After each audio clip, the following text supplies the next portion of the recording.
Prezado telespectador, mais uma vez estamos aqui de volta para apresentar-vos um tema. Qual é a maior saga de todos os tempos? Qual é o maior engano da história? Historiadores e pensadores dizem: uma mentira dita 1000 vezes, prezados ouvintes, ela se torna verdadeira.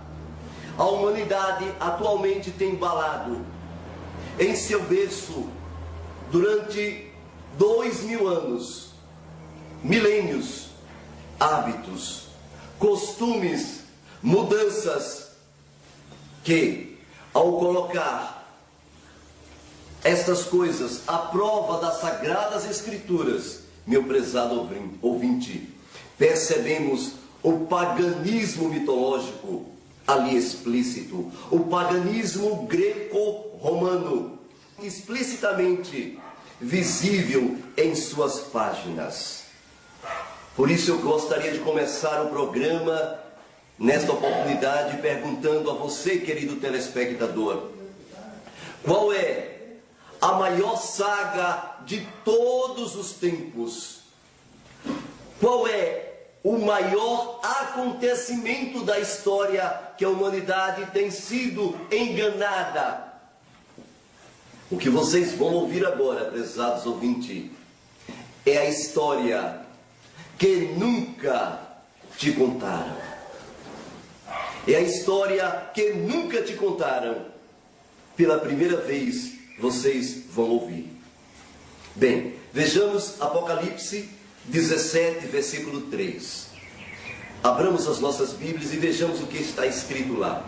E levou-me em espírito a um deserto, e vi uma mulher assentada sobre uma besta de cor escarlata, que estava cheia de nome de blasfêmia, e tinha 7 cabeças e 10 chifres. O nome, aqui está uma questão intrigante, prezados ouvintes. A mulher aqui significa Kehilá em hebraico, Kahal, ou seja, igreja. A mulher estava sentada sobre o quê? Uma besta. Besta em profecia, poder, potência, um poder. A besta de cor escarlata estava cheia de quê? O que é que você viu aí na palavra? Cheias de nome de blasfêmia. Exatamente é que eu gostaria de passar para vocês. O nome. Esta é a história que nunca te contaram. O nome. O nome exatamente é o que estudaremos a seguir. A importância do nome. A santidade deste nome é muito grande, prezados ouvintes. Algumas pessoas dizem: ah, mas o nome não tem importância, importante é a pessoa. Olha, prezados ouvintes, se mudarmos o nome, automaticamente muda-se o fato e muda o relato. A Bíblia nos fala em Apocalipse 14, 1 a 7. A Bíblia nos diz: 3 melahins, anjos, voando pelo meio dos céus, tendo um evangelho eterno para pregar, para o proclamar. Exatamente aqui está o nome, faz parte deste evangelho eterno. Vejamos o que diz a Bíblia quando fala: temei a Elohim e dai-lhe glória, porque vinda a hora do seu juízo, e adorai aquele que fez os céus, a terra, o mar e as fontes das águas.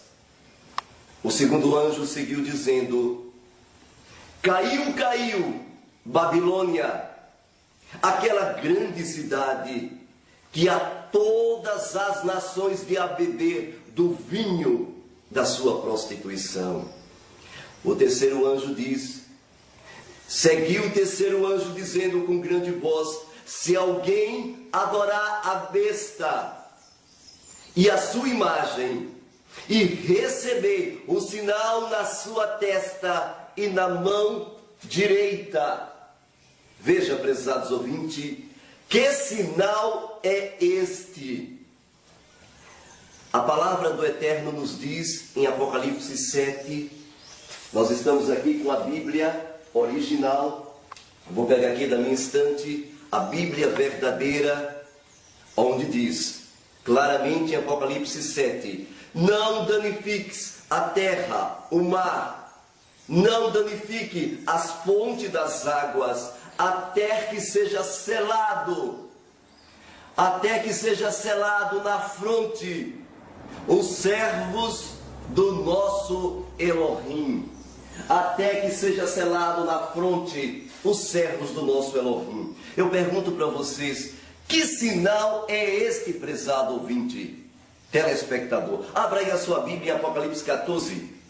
Apocalipse 14, versículo 1, a Bíblia diz: e olhei, e eis que estava o Cordeiro sobre o monte Sião, e com ele 144 mil, que em sua testa, aqui está um sinal, tinha um sinal, tinha na sua fronte escrito o quê? O que está na tua Bíblia? Escrito o nome dele e o nome do seu filho. Veja que a Bíblia fala que o sinal seria o nome dele e o nome do seu filho. Esse sinal seguiriam aos crentes, aos que crescem em todas as épocas. E nos últimos dias aconteceria um evento mundial, mas antes que acontecesse esse tempo de angústia, de desolação, de tribulação, antes que acontecesse esse período negro, então um sinal seria colocado sobre seu povo. Que sinal é esse, prezados ouvintes? Então vamos ver qual é o sinal, que tipo de sinal o Eterno aqui fala. O nome e a santidade que segue este nome, como vocês acabam de ver. Agora, que nome é este? Bem, a primeira coisa que eu quero que vocês entendam é que o nome é tão importante que em Êxodo 23, versículo 13, a Bíblia diz: e em tudo que vos tenho dito, guardai-vos do nome de outros ídolos, nem vos lembreis, nem se ouça em vossa boca. Eu estou lendo na Bíblia original em hebraico. Do nome dos vossos ídolos, nem vos lembreis, e nem tenham na boca de vocês os nomes destes outros deuses, destes outros ídolos. Pergunto para você, queridos ouvintes, que nomes eram estes? Quais eram os nomes em que o paganismo no passado alimentavam? O que aconteceu logo após a Torre de Babel? Bem, uma coisa interessante que eu gostaria de passar para vocês, que antes de nós adentrarmos, queridos ouvintes, que nomes eram estes? Quais eram os nomes em que o paganismo no passado alimentavam? O que aconteceu logo após a Torre de Babel? Bem, uma coisa interessante que eu gostaria de passar para vocês, que antes de nós adentrarmos neste pormenores, eu gostaria de relatar para vocês o que aconteceu no primeiro século da era judaica messiânica. Mas antes disso, eu gostaria de voltar ao passado, logo depois do dilúvio. Eu gostaria de levar as vossas mentes exatamente para aquele período quando Noé e seus 3 filhos, Shem, Cã e Afete, saíram da arcas e constituíram família. Gostaria de partilhar também com vocês, prezados ouvintes, que eles, logo que saíram da arca, eles foram para uma região chamada Shinar. E esta região de Shinar foi que se desenvolveu a primeira Babilônia, que é relatada na Bíblia. As suas cidades, em Gênesis 11, versículo 2, que a partir daí foram criadas Calner, Erech, Babel. Estas cidades, prezados ouvintes, estas cidades foi o pai, o berço, exatamente daquela rebeldia, criado por um homem, e o nome deste homem, filho de Cush, descendente daquele homem que foi amaldiçoado por seu pai, Noar. E este homem foi Nimrod. Nimrod, exatamente a figura que aparece aí, prezados ouvintes, para trazer de volta uma grande corrupção da época em que levou o povo à idolatria igual ao povo antediluviano. Naquele período, Nimrod significa o rebelde diante de Elohim, o grande caçador diante do Eterno. E esse Nimrod, uma das primeiras coisas, prezados ouvintes, que Nimrod fez foi casar com a sua própria mãe. E ao casar com a sua própria mãe, Nimrod encheu a terra de Shiná, de tanta idolatria, de tanta corrupção, prezados ouvintes, que vocês não poderiam imaginar que o seu tio-avô, Shem, levantou-se contra ele e automaticamente matou, cortou o seu corpo e espalhou. Este costume estava em Levítico e em Juízes, de cortar os membros, troncos, braços, pernas, espalhar pelo caminho. E Nimrod automaticamente sofreu essas consequências por causa da sua idolatria e do seu pecado, da sua corrupção. E sua mulher, que era também sua mãe, chamada Samiramis. Isso tudo que eu estou te contando está relatado no livro aqui de história da mitologia das religiões ocidentais, europeias. Vocês poderão ver, prezados ouvintes, que eu estou falando é uma realidade, são fatos históricos comprovados. Eu gostaria que vocês entendessem que a sua mãe disse que Nimrod morreu e foi para o sol. Logo, Nimrod é Zeus. E se ele é Zeus, Deus, eu sou uma deusa. E pediu que todos os adorassem. E então as pessoas começaram a cultuar o que está escrito em Jeremias 7, versículo 18.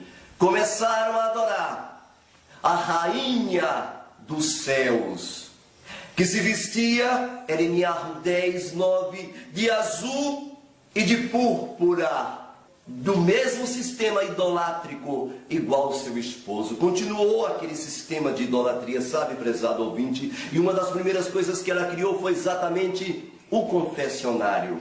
Confessar os pecados do povo. E automaticamente, ao criar a confissão do pecado do povo, esta mulher introduziu a balança, aonde os sacerdotes confessavam os pecados com pesos. A questão aí já dos céus e do inferno, estas palavras existiam. Quem tivesse em situação negra ia direto para o inferno, e ao contrário, para os céus.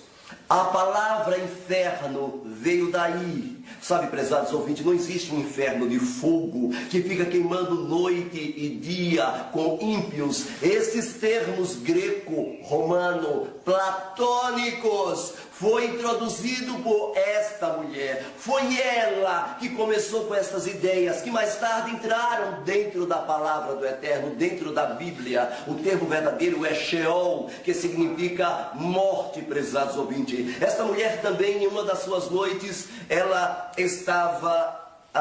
dormiu com um dos seus sacerdotes. E esta mulher chamada Samiramis, ela engravidou. E ao engravidar do seu sacerdote, automaticamente esta mulher, ela disse para o povo que tinha a noite Baal descido e encarnado nela. E ao encarnar nela, ela gerou um filho. Ela estava agora gestante de um bebê. Exatamente este bebê era o filho do sol.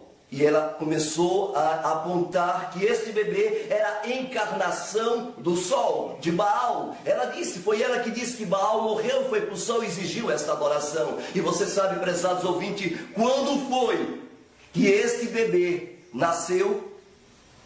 Exatamente nesta data que você está pensando. Eu vou falar bem baixinho, tá? Para quem está me ouvindo, não ouça, ninguém quase ouça, só alguns. Quem tem ouvidos e cabeça, entenda. Entenda o que nós estamos falando. O Filho do Sol nasceu no dia 25 de dezembro. Foi nesta data, prezados ouvintes, no dia 25 de dezembro, que o Filho do Sol nasce e o mundo inteiro é incumbido a adorar o Sol. O Sol invictus, e ela exige que nas noites do dia 25 de dezembro, uma árvore de pinheiro fosse colocada nos lares. Na época, as árvores de pinheiro eram espalhadas pelas planícies, pelas arraiais, pelos vilarejos, pelas cidades. E vocês sabem o que os sacerdotes do Sol faziam? Eles cortavam as cabeças dos recém-nascidos e os pais doavam estas crianças em sacrifício a Baal Tamuz. E este jovem chamado Tamuz, que ressuscitava na primavera e morria exatamente no solstício de inverno, essa mitologia toda era comemorada pelo mundo antigo. Era terrível a adoração a Tamuz. A Bíblia fala deste período de ressurreição e morte, quando os israelitas, imitando as nações pagãs, começaram a se envolver com este aspecto idolátrico. E então o Eterno chamou o seu profeta. E em Ezequiel 8, versículo 16, exatamente em Ezequiel 8, 16, o profeta Ezequiel foi incumbido a falar algo para o povo, aonde este povo precisava deixar aquela idolatria. E o Senhor estava triste, porque a idolatria era tão grande, que o Eterno levantou o seu profeta e disse no versículo 16: levou-me para o átrio interior da casa do Hashem, e eis que estavam à entrada do templo do Hashem, do Eterno de Israel, entre o pórtico e o altar, cerca de 25 homens de costa para o templo do Eterno, e com os rostos para o oriente, eles virados adoravam o quê? O sol. Eles adoravam o sol. Quem era o sol, meu prezado ouvinte? Quem era o sol naquela época? Quem era adorado como o sol? No versículo 14 exatamente te responde isso. E levou-me à entrada da porta da casa do Senhor, que está do lado do norte. E eis aqui estavam mulheres assentadas, chorando a Tamuz. Aqui está esta idolatria que adentrou dentro dos filhos de Israel. Adentrou ali dentro do berço do povo israelita. E o Senhor repreendeu veemente aquela idolatria. Sabe, prezados ouvintes, uma das coisas que o Eterno não suporta é a idolatria. É você deixar de adorar o Eterno para adorar a Elohims, deuses de prata ou ouro, deuses pagãos. Era isso que o Eterno não suportava. E a adoração a esta deidade pagã, a adoração a esse Tamuz, Baco, a adoração a Nimrod, a adoração a esta mulher Samiramis, começou a ser conhecida como adoração da Sagrada Família. Também foi constituída aí a trindade pagã. Todo o processo do paganismo foi estabelecido com Nimrod e a sua mãe e esposa. Esta introdução é para que vocês entendam o berço, de onde veio exatamente os primeiros momentos, aonde veio toda essa idolatria que está nos quatro cantos da terra, que foi do Japão à China, do Brasil à Europa, do Oriente ao Ocidente. Toda a idolatria foi baseado aí neste berço. Nasceu na terra de Shinar, partiu desta família sagrada, prezados ouvintes. Para provar isso, nós temos aqui, por exemplo, o nome de Baal, de Baal Peor, por exemplo, de Nimrod, tem vários nomes dele. Por exemplo, lá no Egito, o nome dele era Seb. Lá entre os celtas, o nome de Nimrod, você sabe como é que era, prezados ouvintes, era Teutanes. Teutanes, exatamente isso. E por incrível que pareça, o nome dele, por exemplo, na Grécia, você sabe como era o nome de Nimrod na Grécia? Exatamente isso, Zeus, Deus. Este era o nome de Nimrod na Grécia. Cada nação depois da Torre de Babel tinha uma língua diferente. Os nomes dos deuses começaram a se encontrar em uma língua diferente, mas era a mesma pessoa. Por exemplo, nós temos um exemplo prático disso, é o nome de Baco, que em Roma era Baco, exatamente, que era o mesmo Thanos. Era o mesmo Thanos. Baco é o que surgiu a bacandália. E aí, bacana, veio desta palavra Baco. Por que Baco? Porque Baco era exatamente o órgão fálico em forma de pirâmide, aonde no templo as sacerdotisas de Baco tinham relações sexuais com os adoradores em forma de adoração a Baco. Eis porque existe o carnaval, a festa da carne, a festa de Baco, que foi introduzido exatamente no calendário religioso para servir a este paganismo que adentrou dentro da Bíblia e do mundo religioso que nós temos grego-romano. Por exemplo, nós temos outro nome do próprio Thanos em grego, Hércules, Dionísio. Lá em Babilônia, o nome dele é Aku, lá em Babilônia. Mas no Egito, o nome dele era Horus, prezados ouvintes. No Egito, o nome dele era exatamente Horus. Mas em latim, Iacov. Iacov era o que você chama hoje de Tiago. É um nome mudado. Entre os persas, o nome de Thanos chamava-se Mitra. E entre os celtas, que habitavam na parte sul de Roma, habitava na região sul de Roma, o nome dele chamava-se exatamente Jesus, ou Iesus. Exatamente Jesus. E Jesus era o nome desta deidade, que os celtas adotaram, meus prezados ouvintes, e eles eram o povão de Roma, era a periferia de Roma, e eles habitavam na região, no bairro sul de Roma, ali naquele império antigo. Veja como estes nomes tomaram uma roupagem e adentraram no mundo em que vivemos. Vejamos a seguinte, por exemplo, esta questão de mudanças do nome é uma coisa tremenda. Por exemplo, já desde Babilônia, quando foi fundada na terra de Shinar por Samiramis, ali já havia vestígios da mudança dos nomes. Por exemplo, quando alguém entrava para ser sacerdote, ela que criou as sacerdotisas e as virgens vestais. As virgens vestais e os sacerdotes, eles eram proibidos de casar. Ela criou também o celibato. Ali, automaticamente, quando eles adentravam para ser sacerdote, eles mudavam uma pequena coisa da vida deles, exatamente o nome deles era mudado. E quando o nome deles era mudado, prezados ouvintes, eles entravam para ser sacerdote. Da mulher também era mudado. Exatamente esse costume em Babilônia nunca perdeu-se.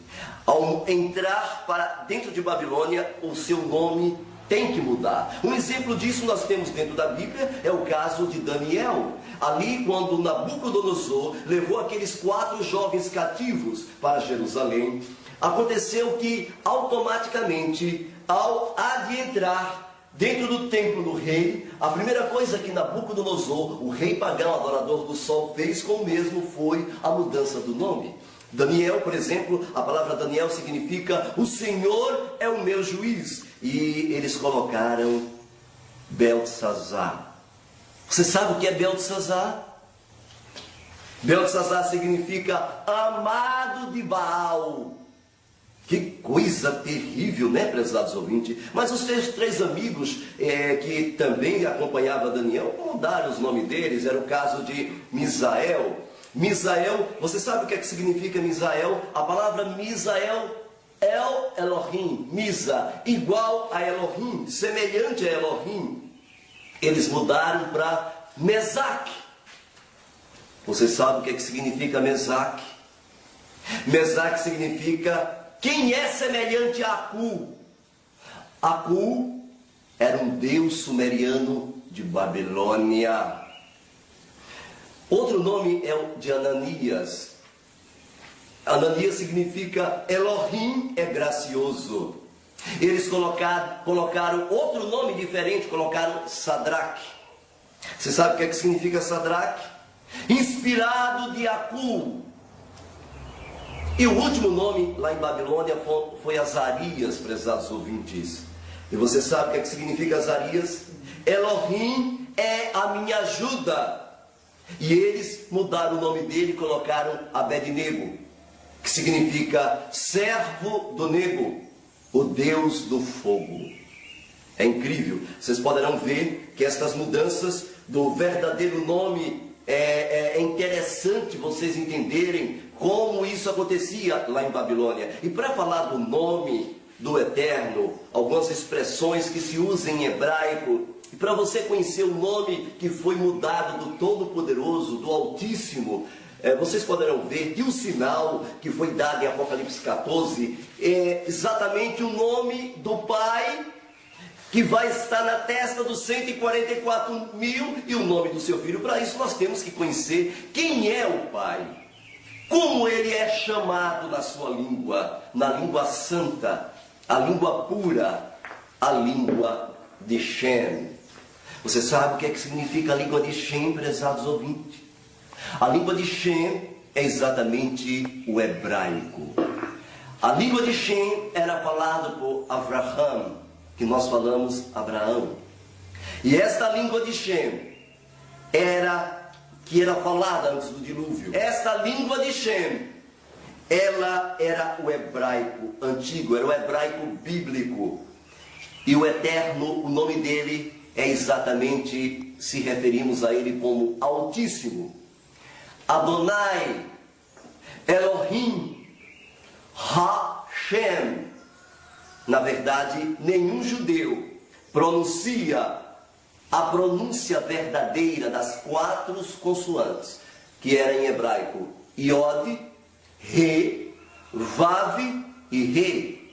Essas 4 consoantes em hebraicos, nenhum judeu pronuncia, senão uma vez ao ano no Yom Kippur, porque tanto é a santidade deste nome. Então nós nos referimos ao Eterno com os adjetivos como Altíssimo, Eterno, Elohim, Adonai, Hashem. Hashem, por exemplo, significa o nome. Elohim, por exemplo, Elohim, exatamente lá em Babel, eles levaram esse termo hebraico para dentro do paganismo. Por isso que dentro de Babilônia existia esse termo puro, esse termo bíblico hebraico dentro do meio pagão, esse termo Elohim. Eles tanto usavam os demônios para os ídolos, como também era usado para o Eterno Todo-Poderoso, mas era um termo puro, eles que paganizaram. Um exemplo disso é o que está escrito em Êxodo 20, versículo 1 em diante, quando diz: não terás outros Elohim, não tem nada de deuses, a Bíblia não foi escrita em grego. Não terás outros Elohims diante de mim. E foi escrito através do próprio Eterno. O Eterno, ele escreveu com a mão dele, a própria letra do Eterno escreveu e deu a Moshe ali no Sinai. E nós queríamos que vocês agora, entendendo exatamente essa questão dos nomes, como era o Eterno chamado, agora vamos falar de Jeová e Javé. As pessoas pensam que Jeová e Javé são os termos corretos que poderão ser empregados na pessoa do Eterno, mas isso não é verdade, prezados ouvintes. Se você pegar a história, por exemplo, na Enciclopédia Ilustrada de Martins, no volume 9, na página exatamente 38, vocês encontram que Jeová, Javé, eram termos empregados pelos romanos. Eram termos pagãos, um termo paganizado. Lá na enciclopédia está escrito Jeová, nome de um deus romano, adorado por todo mundo do império na época. Então eu gostaria que vocês entendessem que esses termos não é conhecido pelos rabinos, pela Bíblia e nem pela autoridade bíblica. Por isso que as palavras que tem Jeová nas Bíblias modernas já não mais existem, porque são termos paganizados. Indo adiante, nós queremos então que vocês prestem atenção de onde veio o termo que entrou na Bíblia. Eu gostaria que vocês entendessem uma coisa interessante. Quando Antíoco Epifânio dominou o mundo naquela época, a parte que ele coube foi a parte da Palestina. Ele então pegou os judeus e colocou o helenismo e começou a impor que os judeus se helenizassem, adorassem aos deuses de prata e ouro, aos deuses da Grécia. E uma das coisas que Antíoco Epifânio fez foi, dentro do templo sagrado, do templo que o Eterno mandou Salomão construir, eles colocaram a estátua de Zeus e mandou que os judeus sacrificassem um porco a Zeus. Os judeus se recusaram, mas quem se recusava eram mortos. Eles eram mortos sem piedade, prezados ouvintes, mas muitos heróis judeus mantiveram-se firmes, não adoravam em hipótese alguma e nem se curvavam diante do helenismo imposto por Antíoco Epifânio daquela época. E a estátua de Zeus, de alguma forma, permanece viva até hoje e no nosso meio. Por exemplo, este termo Deus, eu quero que vocês entendam, convidamos aos estudantes da Bíblia a fazer uma breve reflexão. De onde veio esse termo Deus? Bem, esse termo Deus, gostaria que vocês entendessem, veio do grego. Esse termo Deus veio do grego. A palavra do dicionário de S.J. Freire, exatamente S.J. Freire, no seu dicionário, a gramática grega e dicionário, S.J. Freire deixou bem claro que a pronúncia Zeus é o mesmo que Júpiter para os romanos. Vem da palavra Dios na declinação. Na terceira declinação, Di. Na quarta declinação nós temos dia. Ou seja, o termo Zeus significa luz, dia, sol. Da palavra Zeus foi que surgiu o que vocês conhecem hoje, a palavra Theo. Por exemplo, o termo latim teologia é o mesmo que Júpiter, estudo de Júpiter, estudo de Zeus. Esta é uma palavra que tem uma raiz pagã. Introduzir esta palavra no meio judaico, no meio hebraico, ela é estranha. Ela soa estranho a uma mente hebraica. Uma mente de um judeu é difícil pegar o elemento pagão e colocar para que eles entendam como adoração. É difícil. E então, prezados ouvintes, essas declinações fizeram surgir as palavras latinas que adentraram na Bíblia como Deus. E eu quero que vocês entendam que dentre muitas outras palavras desta mesma natureza, ela evoluiu. E esta palavra, Deus, veio também do Egito. Veio de Zeute. Os gregos, eles herdaram esta palavra do Egito. Você dizer, mas Deus não tem problema, é com D. A letra D é a terceira declinação da letra zeta, da letra exatamente da terceira declinação do grego. S.J. Freire, dicionário e gramática, fala claramente sobre isto. Eles então colocaram este termo pagão dentro da Bíblia. Você dizer que este termo pode ser usado dentro da Bíblia é a mesma coisa que você chegar na Índia e disser, escuta, quem é a deidade aqui que vocês adoram? E eles vão dizer para vocês, nós adoramos a Shiva. E então, então nós vamos colocar Shiva, a deidade que vocês adoram, aqui dentro da Bíblia. Aí está lá na Bíblia: no princípio criou Shiva os céus e a terra. Bem, para uma pessoa de língua portuguesa soaria muito mal, mas para eles de língua pagã, ótimo, eu adoro Shiva mesmo. Assim também seria no Japão. Você chegasse no Japão e colocasse: ah, mas aqui no Japão é Buda, vamos colocar que o Todo-Poderoso é Buda. Então está lá: no princípio criou Buda os céus e a terra era sem forma e vazia, e o espírito de Buda pairava sobre a superfície das águas. Espera aí, vocês iriam estranhar. Assim também aconteceria com outros países. Confúcio e outros deuses pagãos foi o que fizeram com a palavra Elohim, Adonai, Hashem, as 4 consoantes. Eles pegaram um termo de uma deidade pagã, solar, introduziu dentro da Bíblia, só mudou a letra, mas foneticamente é a mesma pessoa, não só foneticamente, como da raiz da palavra. Ou seja, quando você fala Deus, você está falando Zeus. É isso, prezados ouvintes, é a mesma palavra que você está falando, adorando. E vocês poderão entender que eu peguei o dicionário, por exemplo, Deuses e Heróis da Antiguidade Clássica, de Tarsilo Orfeu Spaldi, da Cultrix MEC, do Ministério da Educação e Cultura, primeira edição de 74, páginas 169 e 171, fala assim, vou ler para vocês: Júpiter ou Zeus significa pater em grego, pai, que corresponde aos sânscritos Deus, Pitar, e ao latim Júpiter. Deus significa céu, ou luz do céu, igual ao sol, que já por si só já indica o caráter desta antiga divindade indo-europeia. Para os gregos e romanos, Júpiter era o filho de Saturno e de Reia. O nome indo-europeu, Deus, que se encontra em sânscrito lituano, inclusive no prussiano, velho islandês, galês, latim, grego, significa brilhante, luz da manhã. É inseparável do vocábulo Zeus, prezados ouvintes, em grego, que também em latim você fala dies. E falando nisso, eu gostaria de passar para vocês o que está escrito em Isaías 14, Yeshayahu, a maneira correta de falar.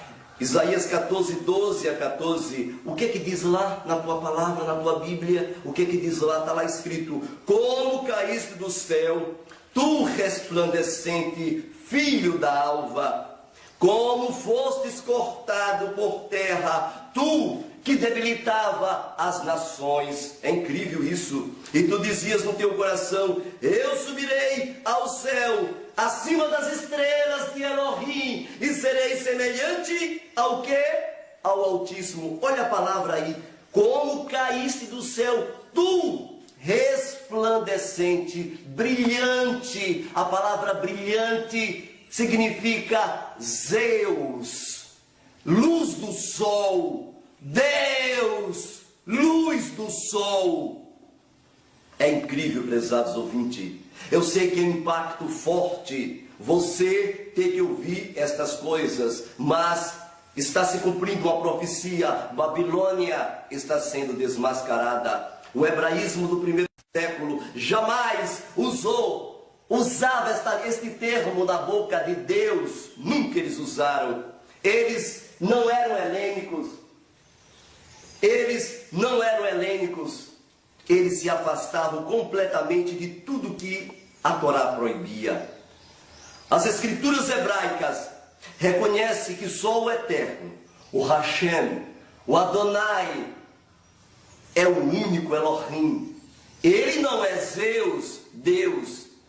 Ele não é o pai do Paternon. Ele não é grego, em hipótese alguma. Ele é o Elohim de toda a terra. E este é o termo correto que ele usou com a sua mão quando escreveu os 10 mandamentos.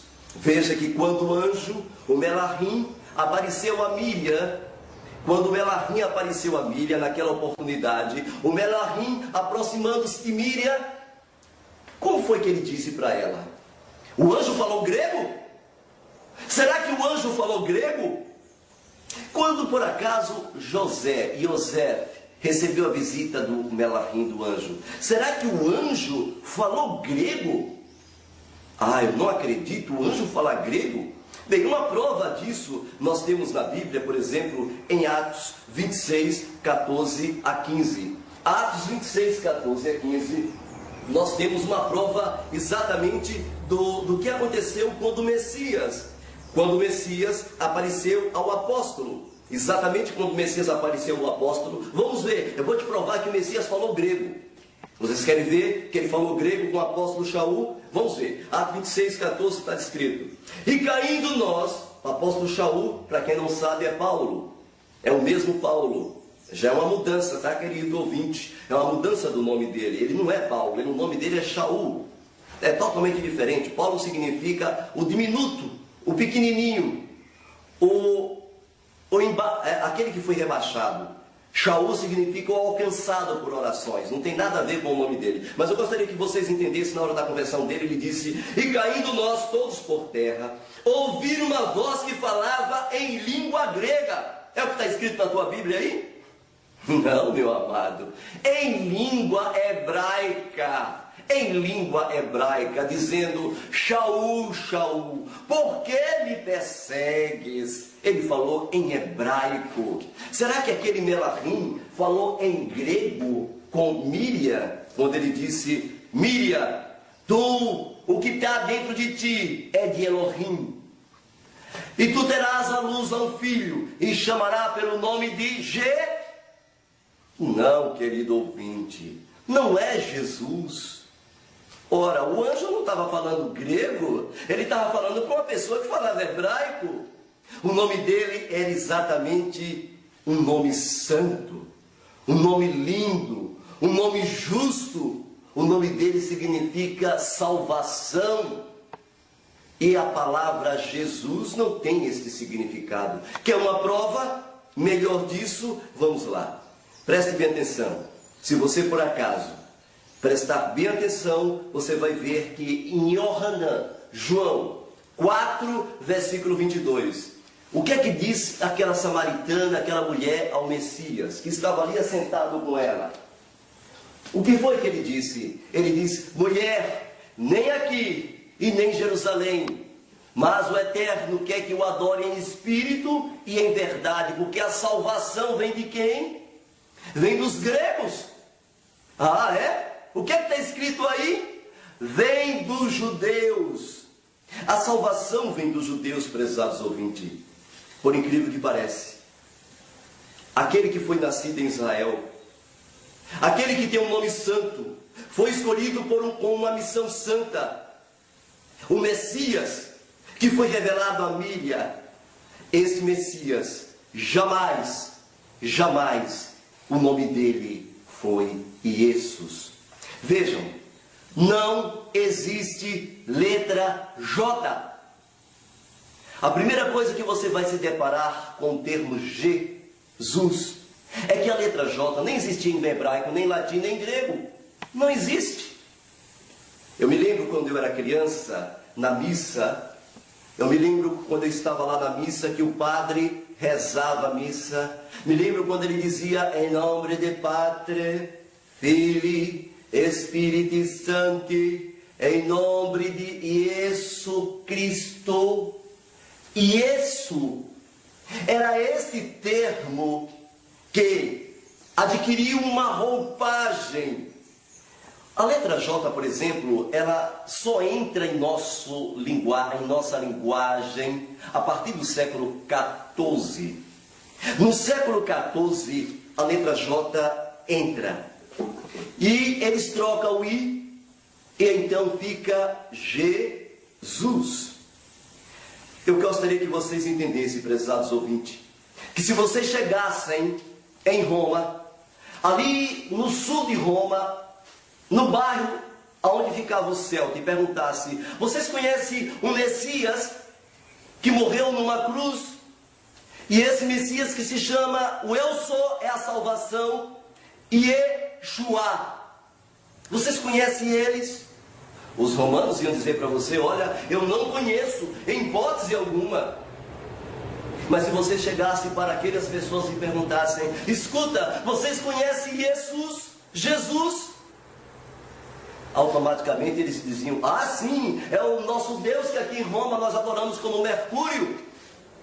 Ah, nós amamos Jesus, o que nasceu no dia 25 de dezembro. Era estas deidades que tinha e que estava na mente do povo naquela época, prezados ouvintes. Era uma coisa terrível vocês mudarem o nome. Ao mudar o nome, no mundo espiritual hebraico, há uma grande maldição. Por quê? Porque em hebraico os nomes têm significado. Se você muda o nome, automaticamente o significado é mudado. Por exemplo, o nome Ie significa eu sou. Shua significa salvação. Se você muda este som, esta fonética, automaticamente outro significado vai tomar conta do mundo, do que você colocou. É o caso de Daniel. O mesmo acontece também com Iesus. Você sabe o que significa Iesus em hebraico? Eu conversei com um judeu que estava hospedado na minha casa há um tempo atrás, e ele falava inglês fluentemente, então eu aproveitei, conversei um pouco com ele em inglês e perguntei para ele o que significava na língua dele Jesus. E ele me pediu para que eu falasse de novo. Eu falei: pense em hebraico, a sua língua mãe é hebraico. E ele então me disse: fala de novo. Eu falei: Jesus, Jesus. Ele disse: para mim você está falando, o eu sou é um cavalo.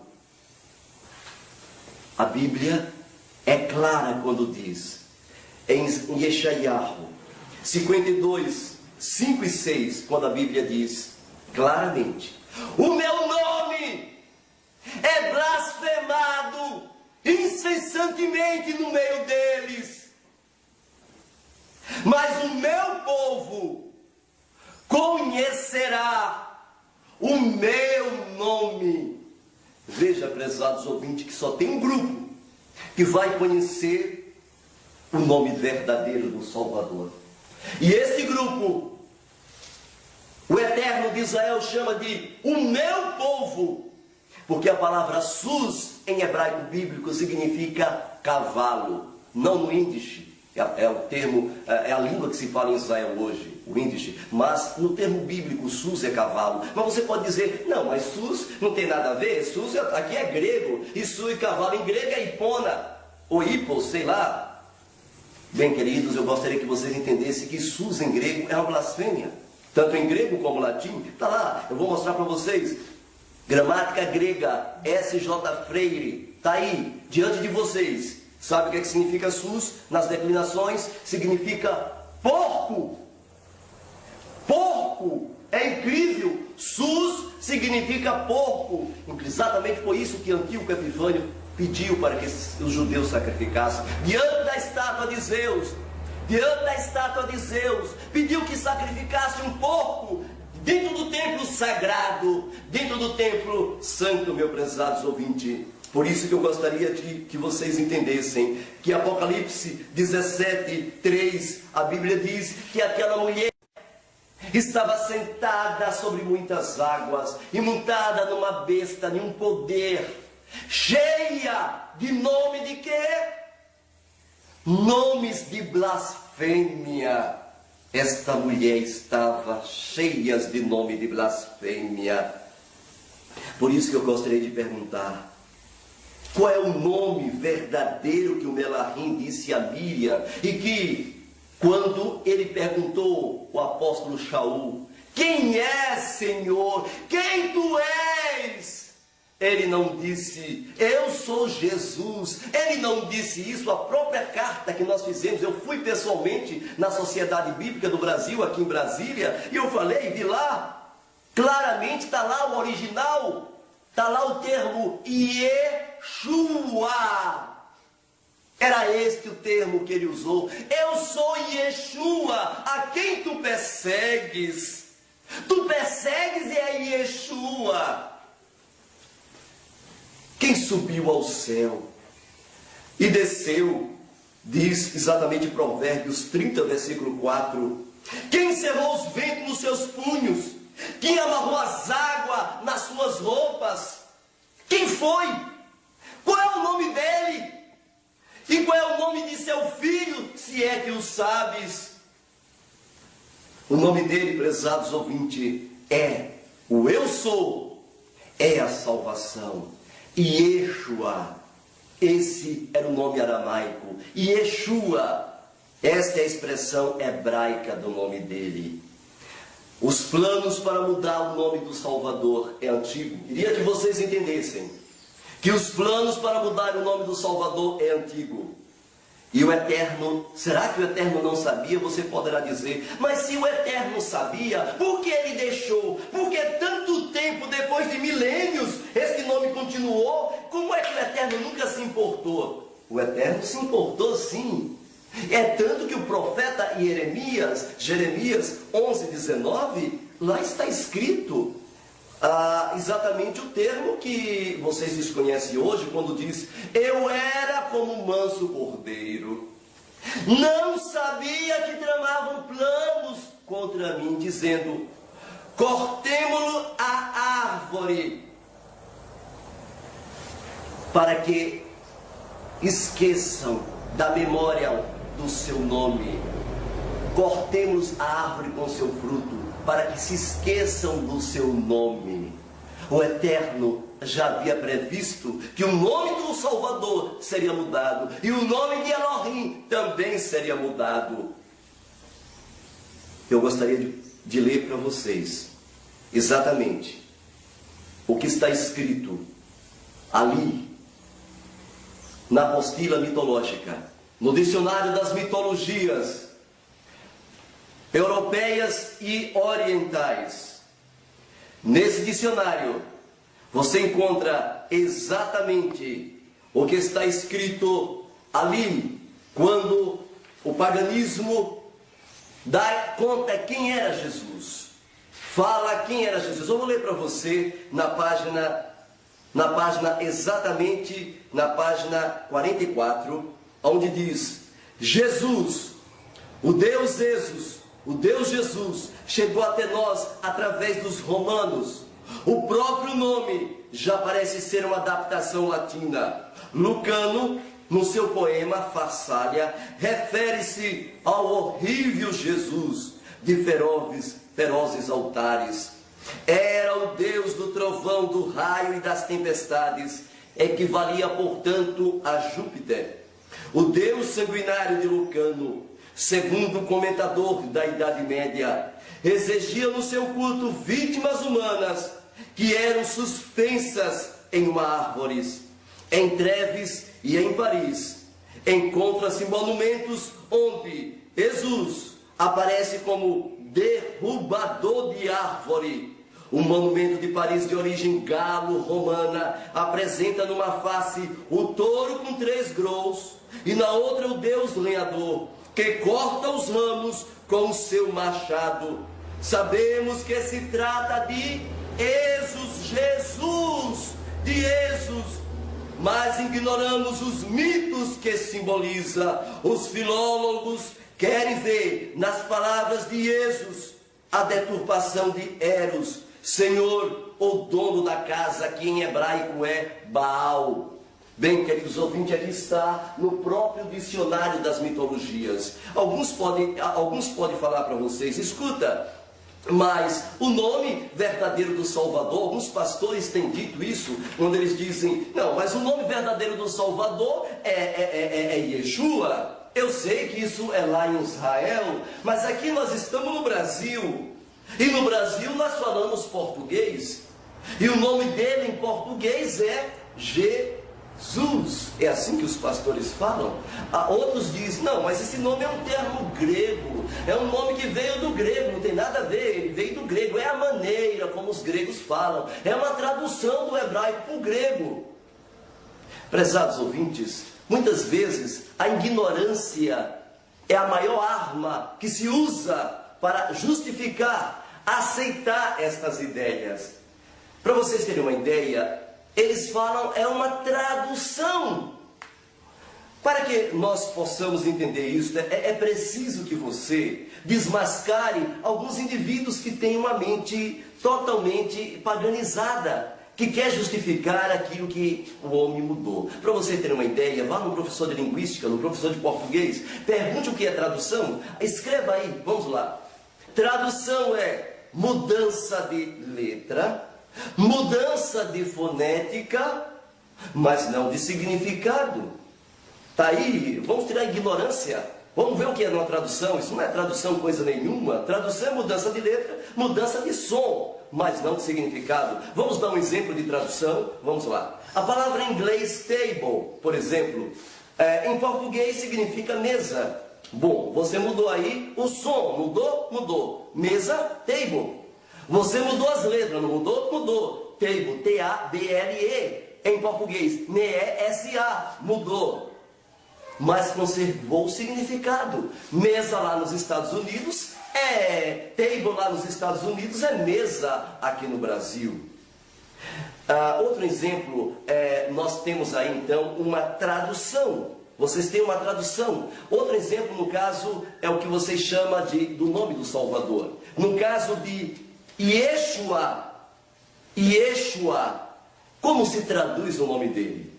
Bem, é só pegar o que significa o nome dele. O nome dele significa o eu sou é a salvação, ou seja, em português. Como seria o nome do Salvador na língua portuguesa em termos de tradução? Seria Salvador. Isto eu traduzi o nome dele. Tá bom, prezados ouvintes? Agora vamos ver o que é transliteração. Quando os pastores dizem, não, mas isso é uma transliteração do hebraico para o grego. É uma transliteração? Vamos ver. Transliteração. Vamos lá, converse com o professor de linguística, vá no português, vá na gramática portuguesa, veja o que é transliteração. Transliteração é mudança de letra, mas não de som.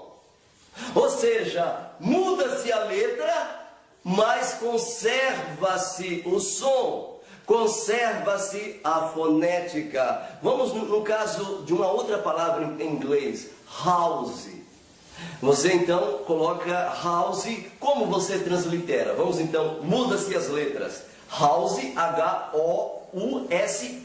Vamos transliterar? Mudança de letra, mas não de som. No Brasil, H-R, H-A-U-S-E. House, house. Você transliterou. Isso, prezados ouvintes, é uma transliteração. Gostaria que vocês entendessem então o que é transliteração. Mudança de letra, mas não de som da boca. E então vocês têm imediatamente uma transliteração. Agora, no caso do nome do Salvador, o nome dele é Yeshua. Eles então colocaram Ie, correto. Shua, eles colocaram Sus. Está correto. Isso é transliteração?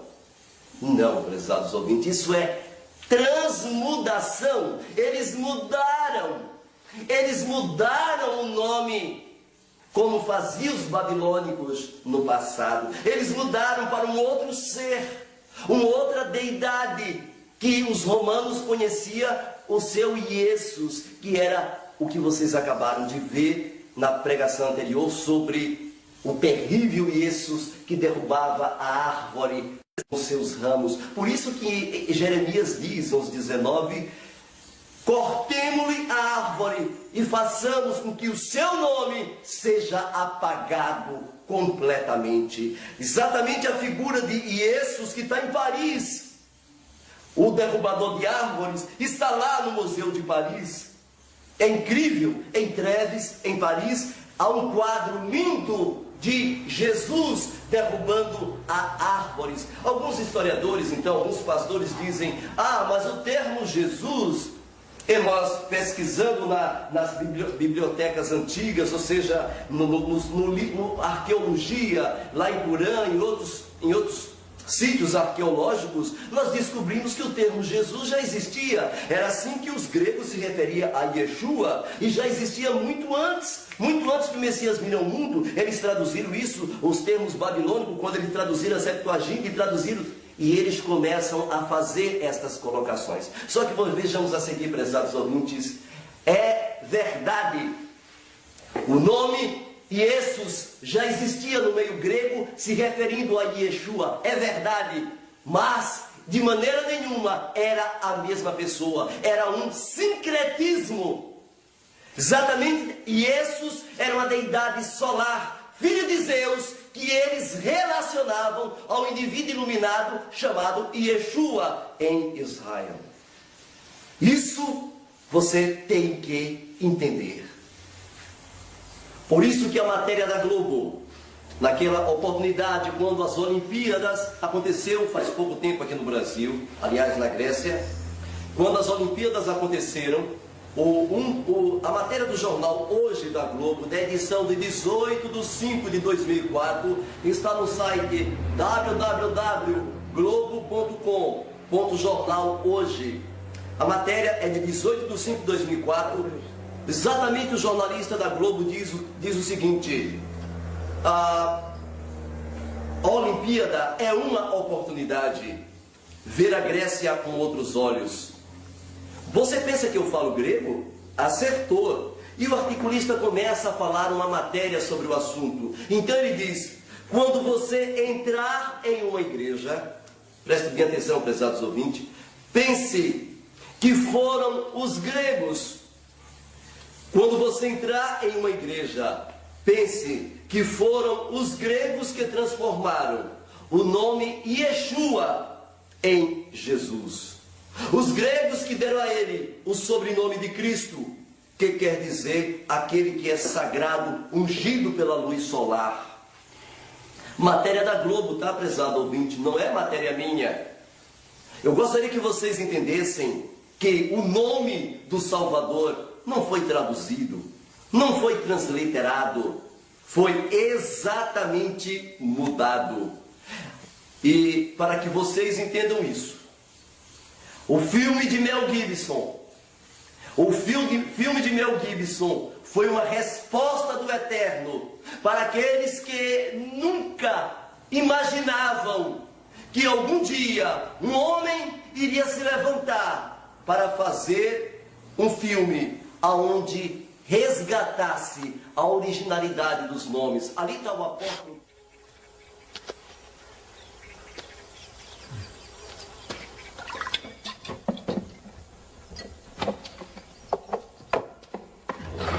Yeshua. Yeshua.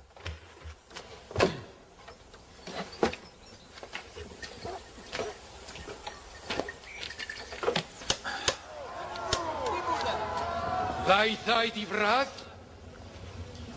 Lapidgam, que an Eshalak, Yeshua Nazaret. Amar lana en ant Meshiach bar Elachachai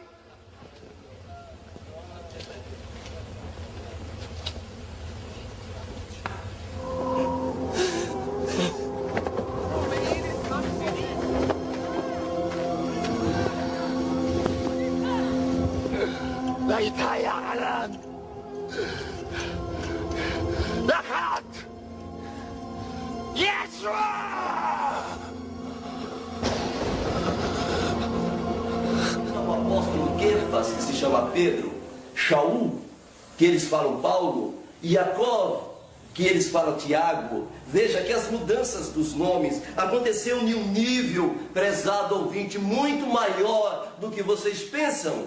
A mudança do nome aconteceu exatamente porque no mundo espiritual os demônios não suportam a frequência, o magnetismo. As palavras têm uma frequência que, ao você falar, você dá uma ordem no mundo espiritual. Quando você fala, por exemplo, Yeshayahu, você está dizendo o Eterno, o Todo-Poderoso, o Yahu, é o Elohim. Você está glorificando ao Eterno. Eles mudaram para Isaías. Quando você fala Yeremiahu, no mundo espiritual, os demônios não iam suportar você em qualquer local falando estes nomes, porque você dá uma ordem no mundo espiritual. Por isso que eles mudaram. É tanto que em Babilônia você fala Daniel, Elohim é o meu juiz. Lá dentro de Babilônia, Satanás não suportaria esses nomes. Por isso que eles mudaram para Beltesazar. Assim também é agora. Os apóstolos mudaram o nome de Paulo.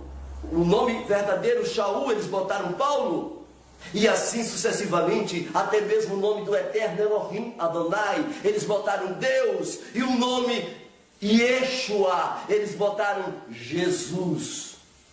Estas mudanças, prezados ouvintes, é algo impressionante. Por exemplo, o cristianismo surge exatamente nesta época. A partir do ano, eu gostaria que vocês entendessem, prezados ouvintes, eu gostaria que vocês entendessem, a partir do primeiro século da era judaica messiânica, não existia cristianismo. Algumas pessoas acham que existiam. Não existia um cristianismo. O nome na enciclopédia italiana fala claramente que o nome eram 3 nomes conhecidos daqueles que seguiam ao Mashiach e Yeshua. Você sabe quais eram os nomes?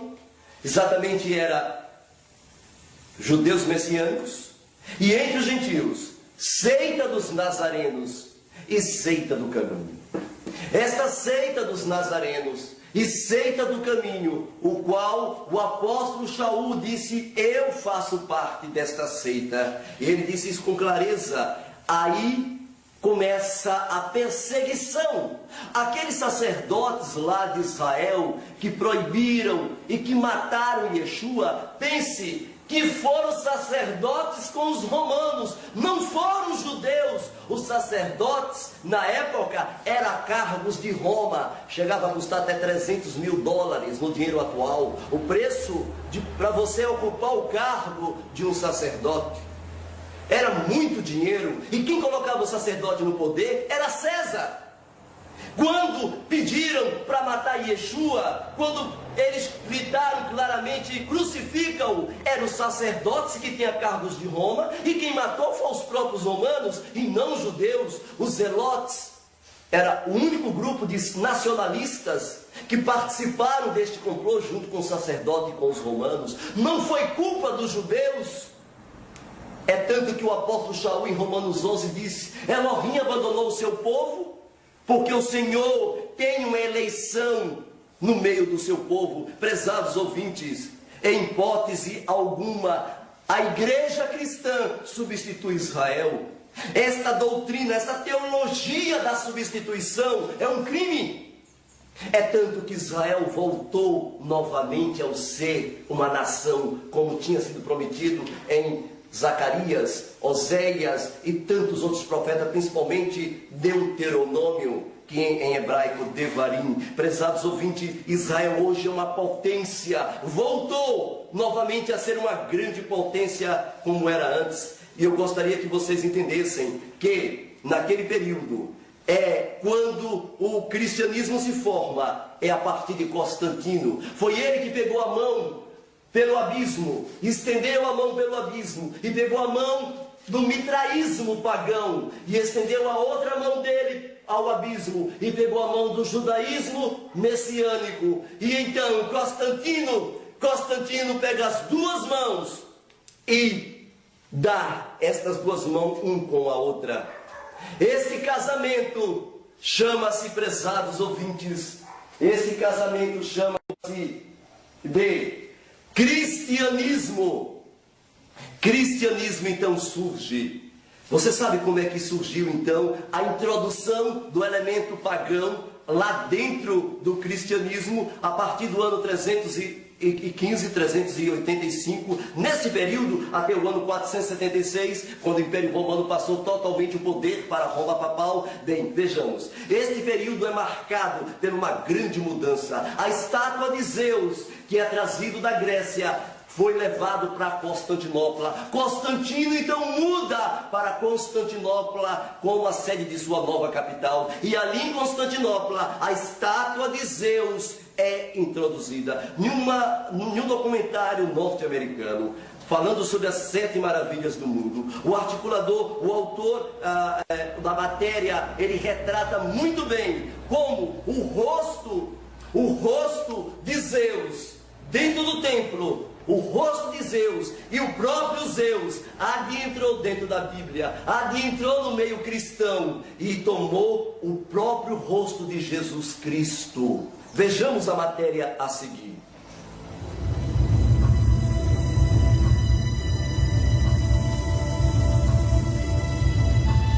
Esse era o truque, então. Esta era a surpresa que Fídias inventou para os visitantes que vinham ver a grande Atena e seus Zeus de marfim e ouro. É um truque de escala, e parece claramente nesta reconstrução. Aquela estátua em cima da mão de Atena é do tamanho de uma pessoa. Primeiro, você acalmado e relaxado. A grande estátua de Zeus tinha sido carregada, levada para Istambul, ou Constantinopla, como era chamada. No tempo dos primeiros imperadores católicos, a cidade do Golden Horn tinha uma das coleções de arte mais extraordinárias que o mundo já tinha visto.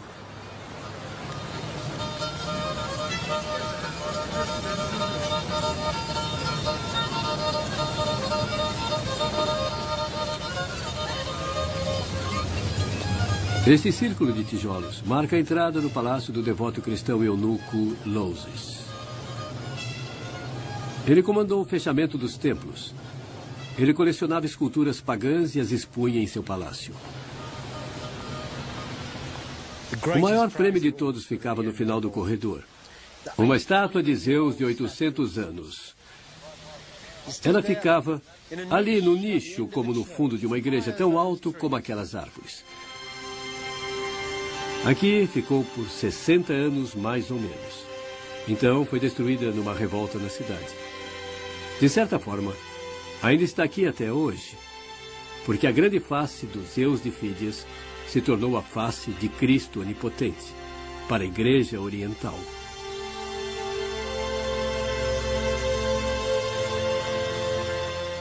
Esta é a pequena igreja de São Xavier, em Kora, Istambul. Um dos mais belos monumentos bizantinos que sobreviveu. Uma caixa de joias teológica. E aqui está o grande Zeus em suas paredes. Zeus é Cristo, 1000 anos depois que o marfim original virou cinzas no palácio de Louses. Lá está São Pedro segurando as chaves do paraíso. Ele sempre é mostrado assim, como um homem de rosto amedrontado.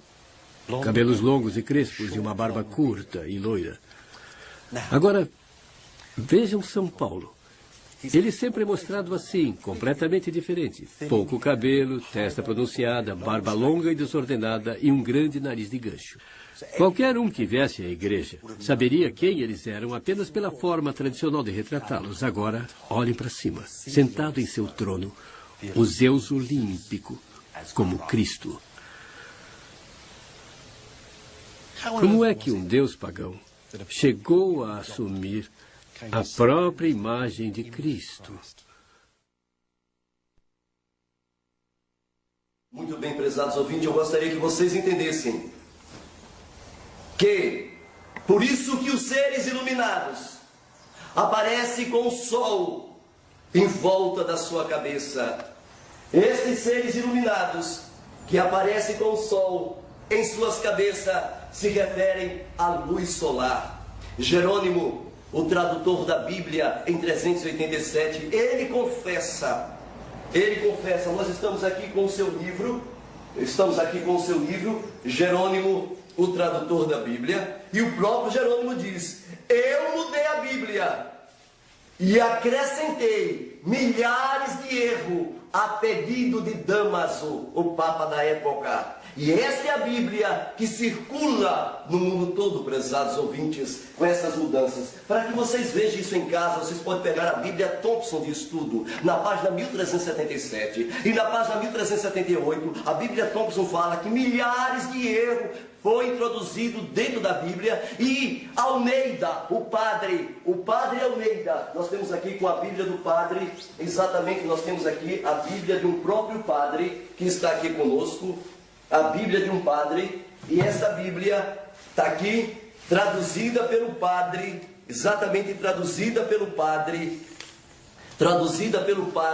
João Ferreira de Almeida. Essa Bíblia é velha, antiguíssima.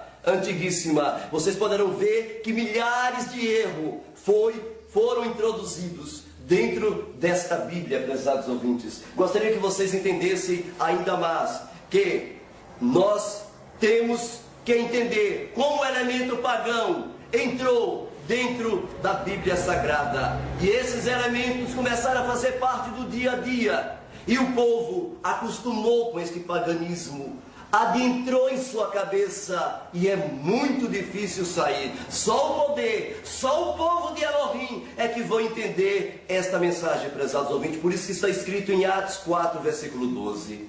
Atos 4, versículo 12, o que é que está escrito? Que debaixo dos céus nenhum outro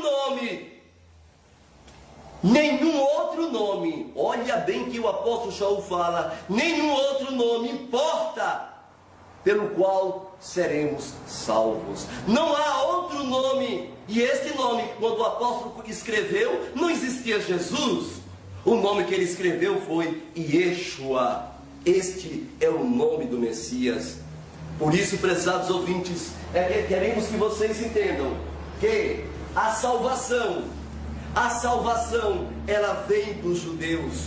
A salvação vem dos judeus, prezados ouvintes. E eu queria que vocês entendessem melhor o que os homens fizeram. Por que tanto antissemitismo?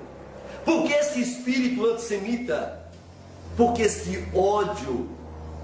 Por que este ódio contra o povo do Eterno?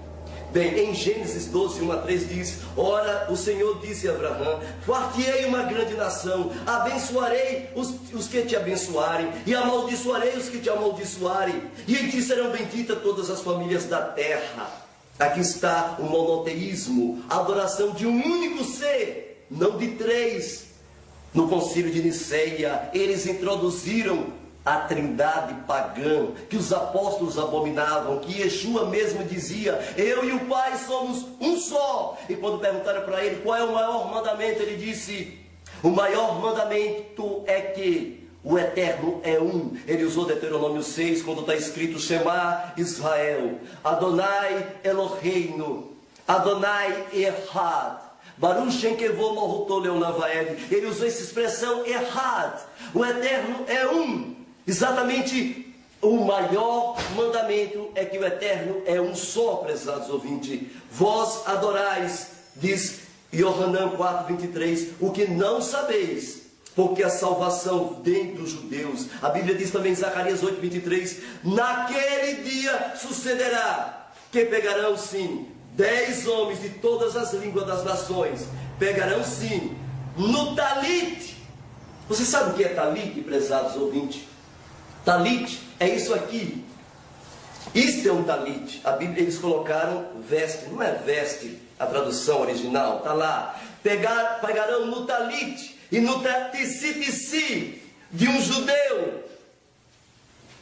E você vai dizer: iremos convosco, porque sabemos que Elohim está com vocês. O mundo um dia reconhecerá que somente a verdade e a salvação vem de um povo, não de Roma, mas vem dos judeus. Para vocês entenderem a diferença entre o judeu e Yeshua e o romano, pagão, celta e Essos era muito grande. A diferença entre Jesus e Yeshua é gritante. Por exemplo, Yeshua, como era Yeshua? Yeshua, ele era baixo, um pouco média estatura, não era baixo, de média estatura, não tinha aparência e nem formosura, Isaías 53, beleza alguma ouvíamos que o desejássemos, tinha os olhos pretos, cabelinho crespo no casco e curto, e Yeshua era assim.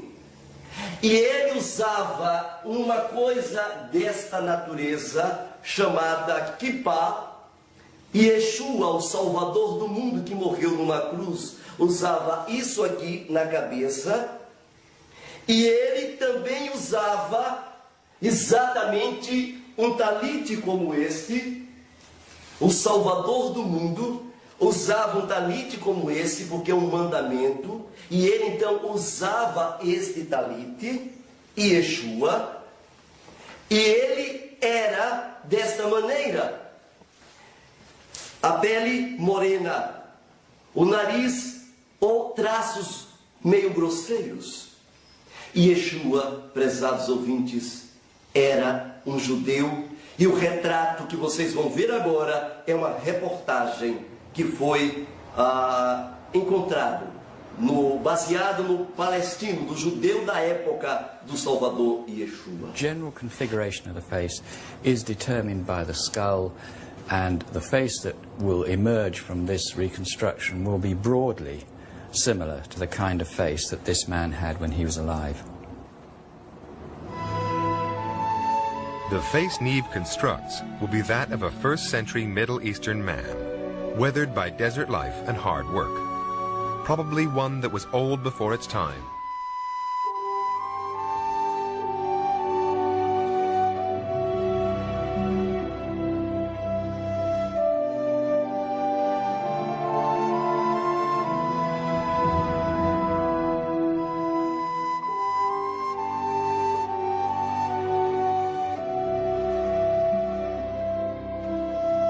Em contrapartida, Jesus é diferente.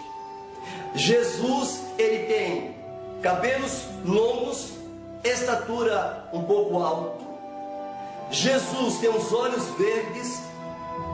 Jesus, cabelos longos e loiros. As vestes de Jesus é aquela veste romana. Nada tem a ver com o Salvador do mundo. Este Jesus é verdadeiramente o Salvador de Roma, o Deus celta com aparência germânica. Os germanos, os alemães, eles exatamente tinham uma aparência mais, eles eram os loiros, os olhos azuis. Então este era o Jesus que eles sincretizaram, prezados ouvintes. Fizeram o sincretismo religioso. Alguns então, para provar as suas discrepâncias em relação a tudo isso, eles dizem: ah, não, mas nós na verdade sabemos que foi a língua grega que é a língua do Novo Testamento. Prezados ouvintes, preste bem atenção agora. Foi encontrado em um sítio arqueológico a carta hebraica mais antiga em Viena, e saiu no Jornal de Israel, lá em Jerusalém, informando que as cartas do apóstolo Shaul foi encontrada. E vocês sabem em que língua está? A língua que foi encontrada, as cartas do Novo Testamento, foi encontrado em aramaico e hebraico. Não está no grego, prezados ouvintes. E estas cartas atualmente estão no museu, à disposição do público. Inclusive no jornal, ali estava uma forte crítica aos evangélicos que diziam: e aí, evangélicos, vocês que diziam que o apóstolo Shaul nunca escreveu no hebraico, e agora? Então, prezados ouvintes, alguns historiadores, PhDs, pastores, eles dizem: os manuscritos mais velhos são gregos. Bem, queridos, eu nunca vi salvação vindo dos gregos. Os escritos hebraicos achados numa caverna pelos beduínos provam que as escrituras que lá estava do Novo Testamento, da Segunda Aliança, do hebraico e aramaico, estavam em hebraico e aramaico e não no grego. Algumas cartas em grego foram traduções posterior. Outro argumento que eles usam é dizer: ah, mas as citações gregas do Novo Testamento são da Septuaginta. do Velho Testamento, veja, prezados ouvintes, que atualmente descobrimos que a principal tendência do Novo Testamento grego veio do hebraico e o aramaico. O próprio livro de Matitiarro, Mateus, o próprio Jerônimo confessa que está em Cesareia até o dia de hoje e foi escrito originalmente no hebraico. Falar que o texto veio da Septuaginta não prova e não significa que veio de fato da Septuaginta. Cópias hebraicas do livro do Velho Testamento, da Primeira Aliança, encontrado nos rolos do Mar Morto, não se harmoniza com a Septuaginta, mas sim com os manuscritos hebraicos. Outros PhDs dizem, testemunhas escolados, homens de grande inteligência de outras igrejas, PhD, disseram assim, que veio do grego. A resposta é simples. Eu quero dar uma resposta simples para as pessoas que pensam assim. Que outros PhDs escolados também disseram que o Novo Testamento foi escrito de fato em hebraico e aramaico. Outros dizem, Lucas era grego. E isso implica que ele escreveu em grego? Nós sabemos que Lucas era siríaco de Antioquia. Isso está escrito no livro de Eusébios, História Eclesiástica, parágrafo 3, frase 4, quando diz claramente que a linguagem nativa do siríaco era o aramaico. Eu gostaria de falar para vocês que outros dizem Lucas e Atos foram escritos em grego, chamado Teófilos. A resposta é interessante. As descobertas arqueológicas atuais mostram que Teófilos era um judeu que foi sacerdote no ano 37 a 41 depois do Messias. E Joséfos fala isso em seu livro Guerras. Quem era exatamente Teófilos? Teófilos era um siríaco convertido ao judaísmo. Assim como Lucas e os sacerdotes, eles escreviam em que língua? Aramaico e não no grego.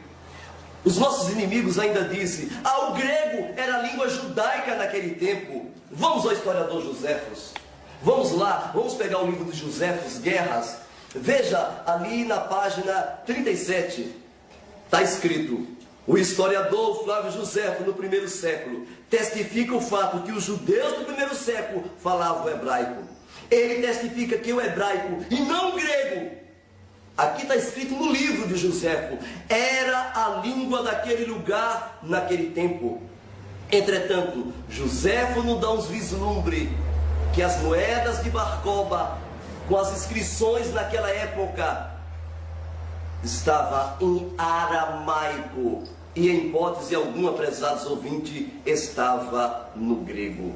Eu gostaria que vocês entendessem que os rolos do Mar Morto, as cartas de Barcoba, todas estas documentos que temos em nossas mãos, dá testemunho que o Novo Testamento foi escrito em hebraico e aramaico. Nós temos aqui, por exemplo, um exemplar completo da Bíblia, exatamente em siríaco, em aramaico e hebraico. Nós temos aqui todo em aramaico e hebraico, as palavras do Salvador Yeshua. E eles fizeram uma mudança terrível, radical, meu prezado ouvinte. Quero também que vocês entendam, que eles dizem, Paulo era helênico, isto é grego, e escreveu suas cartas em grego. Bem, prezados ouvintes, nós queremos que vocês entendam que pesquisas arqueológicas mostram que Paulo, Shaul, como eles dizem, Shaul, ele nasceu em Tarso. E você sabe qual era a língua de Tarso? Era a língua grega? Não. Poderia Shaul ter aprendido grego ali? Em hipótese alguma. E ele na adolescência foi aos pés de Gamaliel e aprendeu a expressão que ele usa: eu não sou helênico, eu sou hebreu dos hebreus. Significa eu não sou pagão, eu não paganizo, eu sou hebreu dos hebreus. Essa expressão poderá então dar ênfase quando diz que Paulo era helênico e que Paulo só falava em grego e pregou Jesus em hipótese alguma, prezado ouvinte. Outra colocação, Paulo escreveu suas cartas para diversos grupos em sua própria língua. Veja, em uma audiência com o apóstolo Shaul, um outro elemento que precisamos entender, isso é interessante você considerar, é as suas epístolas. As epístolas que mandado para as várias congregações da diáspora, eles ali, na diáspora, recebiam essas cartas em grego. Vamos lá. Em Atos 17, de 1 a 4, por exemplo, em Coríntios e outros lugares, nós temos um exemplo quando as cartas eram enviadas para quem da diáspora? Quem era o povo da diáspora? Eram os hierudins, eram os judeus, meus prezados ouvintes. E o termo halaik, este termo significa autoridade doutrinal e autoridade espiritual. Quando você escrevia uma carta para a diáspora, se você escrevesse em qualquer língua, inclusive em grego, você perdia este termo, halaik. Esse termo não poderia ser aplicado. A carta em grego era uma blasfêmia. A igreja de Corinto, aos hebreus, aos romanos, estas cartas eram escritas em aramaico e hebraico, e nunca no grego, meus prezados ouvintes. E eu gostaria de terminar dizendo, prezados ouvintes, que Yohanan e outros apóstolos, todos escreveram na sua língua mãe, na língua hebraica e aramaica. Nós precisamos entender o que é que as pessoas dizem de tudo isso. Por que existe tanto misticismo em termos do Evangelho? Exatamente é que eles queriam o elemento pagão dentro da igreja. E este elemento pagão, Jerônimo disse, precisamos, Jerônimo, do tradutor da Bíblia, ele disse, precisamos fazer que o elemento pagão sirva a igreja de Cristo, a igreja do Cristo grego, a igreja do Cristo paganizado. Bem, prezados ouvintes, nós queremos que vocês entendam por que destas mudanças. Queremos concluir falando para vocês que nos ouvem que o inimigo das almas precisava manter o elemento pagão vivo e entrou em tudo, dentro da igreja, dentro da Bíblia. Mas há uma promessa que nos últimos dias o Eterno iria fazer cair Babilônia.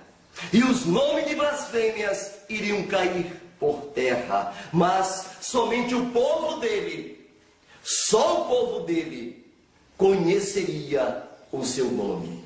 Eu gostaria só de enfatizar os argumentos que teólogos, pastores, PhDs do Brasil e do mundo, eles embatem para contradizer o nome do Salvador. Eles dizem, por exemplo, uma entrevista feita com um professor de teologia, perguntaram, escuta, a transliteração do hebraico Yeshua para Jesus no grego era conhecida dos judeus?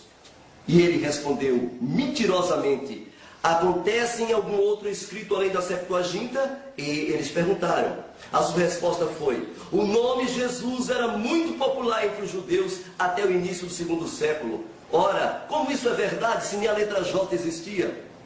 Existia sim o nome Jesus, mas entre os pagãos e era conhecido como Deus solar, Mercúrio, prezados ouvintes. Por quê? Porque o imperador Diocleciano, do ano 303 ao ano 313, ele mandou queimar tudo que era aramaico e hebraico. Tudo. E só deixou grego. Por que ele não mandou queimar as cartas em grego? Por quê? Porque ele mandou queimar em hebraico e aramaico e continuou a queima até o ano 340, quando Constantino mandou queimar o resto. Incrível, por incrível que pareça. Outra colocação que os articulistas fazem na sua entrevista é... Outra colocação que o articulista faz na sua entrevista é... nos escritos rabinos de Jesus de Nazaré, é quase sempre chamado de Yeshu. E o Talmud usa esse nome apenas em referência a ele. Veja, prezados ouvintes, que falta de conhecimento desses teólogos. O termo Yeshu era um termo que era usado para mangar dos apóstolos e dos discípulos dos talmidins que serviam a Yeshua. O termo Yeshu foi exatamente o que podemos chamar em grego de Iesu, porque o grego, transliterando Yeshu, porque o grego não fala a letra Shin, o grego fala a letra Sigma. Iesu, depois Jesus. Esse termo Yeshu, sem o ai, Yeshua, sem a última letra, o ai, da palavra Yeshua, muda completamente o sentido em hebraico do texto e do nome. Por exemplo, Yeshua significa o eu sou que enxerga. O eu sou é a salvação, porque a palavra, a letra Ain, em hebraico, significa olho. Se você tirar esta letra Ain e deixar só Yeshu, automaticamente você transforma a palavra em outro sentido. O nome tem outro sentido, que fica o Messias cego, o Messias que não enxerga. Por isso que os rabinos, quando se referia a Yeshua, ele colocava o termo Yeshu, uma maneira de blasfemar, de mangar do Salvador do mundo. Exatamente, de mangar do Salvador do mundo. Vamos, outra colocação, por exemplo, nós temos aqui algumas colocações básicas. Em Neemias 11:26, se o termo verdadeiramente em grego de Yeshua, transliterado em grego, fosse Jesus, eu lhe pergunto, prezado ouvinte, por que a transliteração em grego está correta em Neemias 11:26? Ali está em grego. Eu peguei a Bíblia grega e eu estou com ela aqui nas minhas mãos. Eu estou com a Bíblia grega aqui nas minhas mãos. E em Neemias 11:26, vocês estão vendo aí, em Neemias 11:26 está claramente a transliteração do nome Yeshua para o grego é Yeshua. Yeshua, porque o grego não fala Shin, o grego fala Sigma. A letra Sigma substitui o Shin, então fica Yeshua. Aí você já está entendendo uma coisa. Como pode um nome e duas transliterações diferentes, uma de acordo com as regras linguísticas internacionais e outra de acordo com o paganismo mitológico da época? Prezados ouvintes, não dá para desconfiar. Eu vou contar para vocês uma coisa que aconteceu na minha casa, algo que aconteceu na minha casa quando eu recebi uma visita de uma família da Grécia. E essa família da Grécia ficou alguns dias na minha casa e eles não falavam português, falavam grego e falavam inglês. E conversando com a Kiki Felesait, que é professora de história lá na Grécia, ela é professora de história e de matemática. Então eu perguntei para ela, escuta, é verdade que a transliteração, professora Kiki, do hebraico Yeshua para o grego é Jesus? Sabe o que é que ela disse para mim, prezados ouvintes? Ela disse, em hipótese alguma. O nome Yeshua, transliterado para o grego, é exatamente Yeshua. O nome Jesus é um nome que vem de origem declinada de Zeus. Então ela pegou o meu livro, eu estava com este livro na mão, ela abriu este livro e então começou a colocar escrito neste próprio livro, ela colocou escrito neste próprio livro exatamente quem era Jesus. E ela declinou da palavra Zeus, e da palavra Zeus saiu a palavra Jesus, filho de Zeus. Ou seja, se você falar que Jesus é o filho de Deus, é verdade. É verdade. Não é o filho de Elohim, mas é o filho de Zeus. E esta matéria eu guardei, filmei, e aqui está diante de vocês o que a grega disse sobre este assunto. What are your name again? Kiki Felesaki. Kiki Felesaki. Σημαίνει Κυριακή το όνομά μου. Means Sunday my name. Ah, ok. Então, tá aí o nome dela, Kiki Felesaki. Ela é professora lá na Grécia e Ιστορία, γλώσσα και μαθηματικά. ela ensina história, Language. línguas e matemática. Kiki, dê uma aulinha em 1 minuto só para nós a respeito do que você me falou sobre o nome de Jesus, tá bom? Como professora de história lá na Grécia, ela está aqui conosco e ela vai falar sobre o nome. Vocês vão ver uma própria grega falar sobre o nome de Jesus. O nome de Jesus. Vão ver que a pronúncia, ou seja, quando Yeshua passou para o nome grego Yeshua, que ela me falou, ela está afirmando, né? Ela mostrou para mim. Leia para mim aqui, então. Ela vai ler a pronúncia correta, da transliteração correta. Nós vamos colocar aqui para vocês a transliteração correta. Yes, read, excuse me a little bit. You read the chapter 25 and 26. Read, 25 and 26. Ela vai ler todo em grego. 25. Περί δε των χωρίων μετά των αγρών αυτών, τινές εκ των ιών Ιούδα κατόκισαν εν Κυριάθ Αρβά και τες κόμες αυτής. Just one minute. Ela está falando dos nomes da cidade, um nome de uma cidade que se chamava Yeshua. Veja como é que foi que Satanás não conseguiu esconder a transliteração correta. Agora veja o versículo 26. Leia, Kiki. Read, Kiki. Και εν Δεβών και τες κόμες αυτής και εν Ιεκαυσεήλ και εν της χωρίης αυτής και εν Ισουά και εν Μολαδά και εν Βεθ Φελέτ και εν Ασάλ Σουάλ και εν Εβίρ Σαβεέ και τες κόμες αυτής και εν Σιγκλάγ και εν Μεκονά και εν τες κόμες αυτής. That's it, okay. Read for us again this word, how you pronunciation this word here. This word here. Ισουά. Isua. Ok. Agora, vocês estão vendo aqui, prezados, que a pronúncia correta do nome de Jesus, ou seja, do nome de Yeshua para o grego é Yeshua. Veja que não tem nada a ver com o nome Jesus. Jesus que foi traduzido, que foi colocado pela Igreja Católica no 4º século. Agora, Kiki, please, try to explain for us this word. Orthodox, não católica. Católica, ortodoxa. Oh, thank you very much. Então ela está reiterando que não foi a católica, mas a igreja ortodoxa. Explain for us about this name. The origin of name of Jesus. A origem do nome.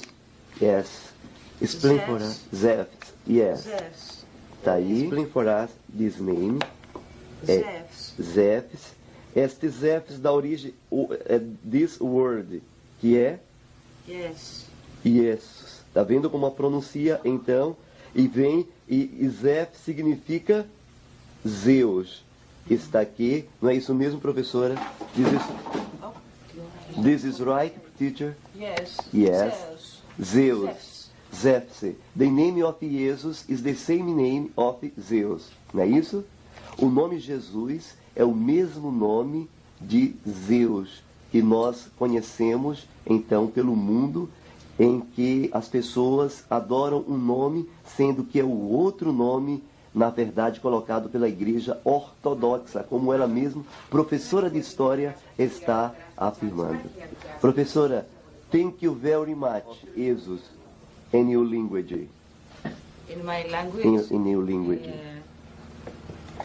In English. In English. In English. In English. Very clear and very slow. For everybody know you, my church, my family. We use the name Jesus. Yeah. Before is there is no S at the end. Because this S is in English language, not in the Greek language. Greek language has not the last S.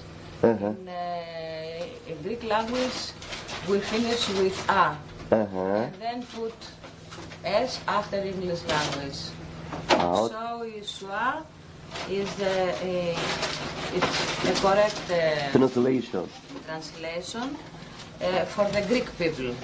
I don't know about English people or other, but for the Greek people, Yeshua is the correct. The last thank you S very is much. Not us. Yes. It not belongs to Greek language. Greek language has 24 letters, 24, and this is new, 25, number of 25 S, put from English people, take from English people. Então, eu vou transliterar para todo mundo. Ela falou a respeito que a correta transliteração do nome Yeshua para o grego é exatamente Yeshua, e não o nome Jesus. Jesus é exatamente um nome que veio de uma origem latina, uma origem totalmente anglo-saxônica. Ela falou, inclusive, o S veio dos ingleses, veio de uma origem anglo-saxônica e de maneira alguma veio do grego. Ela não sabe como isso entrou dentro, mas ela, como fala de língua grega, como dona da língua, ela está colocando diante do nosso público que este nome, de maneira alguma, se pronuncia do jeito Jesus ou Jesus, mas sim Yeshua. Prezado ouvinte, você sabe o que é que os judeus pensam sobre tudo isso? Bem, se você pegar o site www.cafetorar.com, vocês poderão então entender o que é que a comunidade judaica pensa quem é Jesus.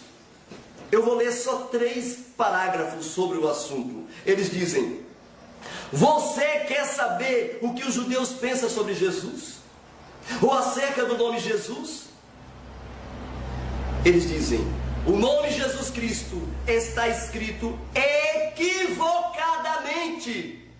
Se estivermos nos referindo a um judeu que nasceu há muito tempo atrás, filho de José e de Miriam, se é assim, expressa uma cultura religiosa mais grega e um conteúdo formal mais romano. Veja, Jesus vem de Jesus ou Jesus. Jesus Cristo também não significa muito do ponto de vista judaico. Jesus Cristo, neste caso, Cristo significa, na semântica grega, apenas ungido, consagrado como um rei, por exemplo, diante dos deuses gregos. A expressão Jesus Cristo acaba assim por designar o Deus dos católicos e cristãos, vez que eles rezam ou oram para Jesus, cujas mística e aura religiosa, olha o sol em volta da cabeça, vem sendo desenvolvida à luz do pensamento romano, especialmente no Concílio de Niceia e nos 400 anos posteriores. É isso que a comunidade judaica, www.cafetorar.com, pensam sobre este misticismo. Não sou eu, milhares, milhões de homens no mundo todo sabem e entendem o que eu estou passando para vocês, queridos ouvintes. Saiu a revista Galileu. A revista Galileu saiu agora nas bancas de revista. Eu vou dizer o mês para aqueles que querem pegar, ter acesso, poderão ter acesso a essa revista. É de outubro de 2006. Nesta revista fala que distorceram as palavras de Jesus. Na revista diz: um novo livro afirma que passagens da Bíblia foram alteradas para sustentar os dogmas da Igreja Católica. É terrível o que diz esta revista e os termos que foi mudado. Porque, prezados ouvintes, aqui nós falamos e nós provamos pela graça do Eterno. Nós temos em Babilônia está caindo, meu prezado ouvinte.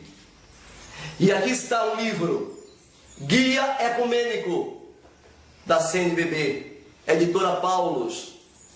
Editora Paulus.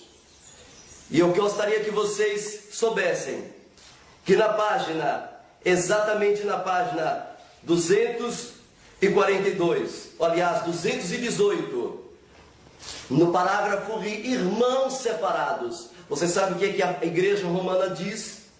Eles dizem: no decreto do ecumenismo, os padres conciliares afirmaram: aqueles que creem em Cristo, Jesus Cristo, e foram devidamente batizados na Trindade, são aceitos como nome de cristão. E quem é cristão, está escrito aqui, é filho da Igreja Católica Apostólica Romana. Esse nome, na página seguinte, diz: aqueles que aceitam Jesus Cristo, entretanto, é filho da Igreja Católica. Por quê? Porque é o nome do ecumenismo, é o nome da união das igrejas. E eu gostaria que vocês abraçassem o verdadeiro Salvador e fugissem de Babilônia, meus queridos telespectadores. Nós temos em nossas mãos a Bíblia verdadeira, a Bíblia Peshitta, a Bíblia em aramaico, né? Está todo em aramaico. Um lado aramaico, o outro lado hebraico. Mas aqueles que não entendem o aramaico e o hebraico, não chorem. Nós já traduzimos para o português exatamente esta Bíblia. Não tem Jesus, não tem Deus. Os apóstolos estão com os nomes verdadeiros, os profetas. Aqui é restaurado o altar de Elohim, que foi derrubado por Roma e pelos Césares. A Bíblia Peshitta, aqui está escrito Aliar le Torá, erguendo novamente a verdade, a Torá sendo erguida. A Bíblia Sagrada já se encontra à sua disposição, aonde você santifica a sua vida ao ler as verdadeiras escrituras de origem hebraica e aramaica. Aqui não tem um cunho grego, prezados ouvintes. Aqui é de origem hebraico e aramaico. E nós queremos terminar aqui e fazer um apelo que aqueles que receberão o conhecimento do nome dele constitui como o seu povo todo aquele que está escrito no livro da vida. Somente o povo de Elohim terá o seu nome e o nome dele, o nome de seu pai e o nome dele escrito em suas testas. Amém e amém. Que Yeshua abençoe e que você abrace o verdadeiro Salvador com carinho e com amor, prezado ouvinte. Esta é a terceira mensagem angélica e a queda de Babilônia.